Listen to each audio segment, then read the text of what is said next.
Hey guys, this is Bailey Coker, and today we're going to be talking about a reading strategy that you can use in your classroom. So, the strategy area that we are going to be talking about today is after reading, and then the content area is social studies. On the screen, I have the citation for you posted in case you want to get this book. It's a really good book. I used Jennifer Saravello's The Reading Strategies book, and it has a lot of strategies in it that you can use as a resource in your classroom. But today we're going to talk about using the strategy topic, subtopic, and details. So first, we're going to read the book, and I just have an easy theme reader that we're going to do, and it's over George Washington. So we're going to start off. George Washington lived on a farm in Virginia. When George was a young man, he learned to measure land and make maps. George married Martha Custis. She had 2 children. George was a brave soldier. He led the fight for independence. George became the first president of the United States. The capital city of the United States is named after him. There is also a monument for him in Washington, D.C. George Washington is remembered as the father of the country. So the first step whenever you're using this strategy is you can do it as a whole group with the teacher leading, or you can do it as students independently while they are reading. So if you're doing it with a teacher, your first step is to obviously read the book or the passage or text, whatever you're reading for that time. And then the second step is to ask the students to look at the passage or look at the book and see if there are any headings or subheadings. So normally the headings are going to be your topic. So on a paper you'll have this, and it'll be divided up into these 6 squares. So your first square is your topic. This is right here. And so in this case, our topic is George Washington. So that's the overall subject of what we are discussing. So then in your second square is your subtopic. So if you're looking at a passage or a text or a book, and it might say subheading, that's a little bit more details about what you're talking about. So in our case, we're talking about the early life of George Washington in the first part of the book. So in this section right here, we have early life of George Washington. And then the third square is all the juicy details that come with it. So this is your last step. So your last step is going to be to write all the juicy details that support your subtopic and your topic. So in this case, we did George Washington grew up on a farm. He lived in Virginia, and he learned to measure land and make maps. All of this stuff is stuff that you can find in the book from the text, whatever you're reading that day. So then now we're going to do one together. So in the second part of the book, we read about George Washington and his adult life. So our topic is George Washington again. And then our subtopic is going to be the adult life of George Washington.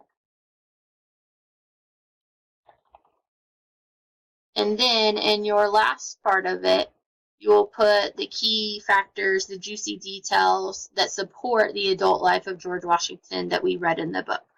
So we know that he married Martha Custis. And then we also talked about how he was a soldier and he led the fight for independence.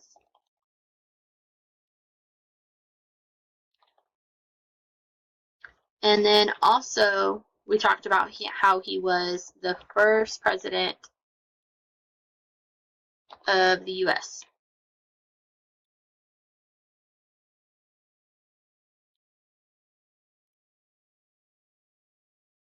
Okay, so first we did our topic, which is George Washington. That's our second step, because our first step is to read the text. Then the third step is to find out the subtopics, which is the adult life of George Washington. So we want to know more specifically what George Washington did in his adult life. And then the last step is going to be all the juicy details of the text that we read about adult life of George Washington. So we know that he married Martha Custis, he was a soldier, and he led the fight for independence, and he was the first president of the U.S. So that is how you do the topic, subtopic, and detail strategy as a whole group. You'll do that asking questions to the kids, asking them what the subtopic is, what the topic is. Are there headings? Are there subheadings on the page? What are all the juicy details that you can look at and see that prove the facts about George Washington? If a student was doing it by themselves, then they would still have this page, which this is, you can do this just on a notebook, piece of paper, just draw the lines and write it out. The student would read the passage of the text or the book, and then at the end of it, they would say, okay, what is the topic? Let me look back and see if I can find the headings. Or if there's not any headings, like there wasn't in our book, let me look back and see if I can figure out what is the overall topic of this book. And then their next step would be to figure out the subtopic, which is a little bit more specific than the topic. So they want to look for just something that's a little less broader than the topic. And then the last step that they would do would look for all the juicy details that tell us everything about who that person is, what happened in that event, anything that can give us those details. Some things to remember is that when you are doing this as a whole group, to keep asking questions to motivate them and to encourage them to participate in the discussion so that they discover the topic and the subtopic and the details on their own. Some strengths of the strategy are that it helps with retelling, summarizing, and comprehension skills so that they remember what happened, how it happened. Are they able to retell it to you what happened while they're reading this? And the reason why I chose this strategy is I think that it's an easy chart for students to fill out, and it's simple. So they just know that there's a broad range of this topic, and then let's condense it down to a little bit more, and then let's condense it down to more and add details into it. So it takes a broad theme or topic concept and then breaks it down smaller to where it's easier for them to understand. But thank you for listening, and hopefully this was great information for you.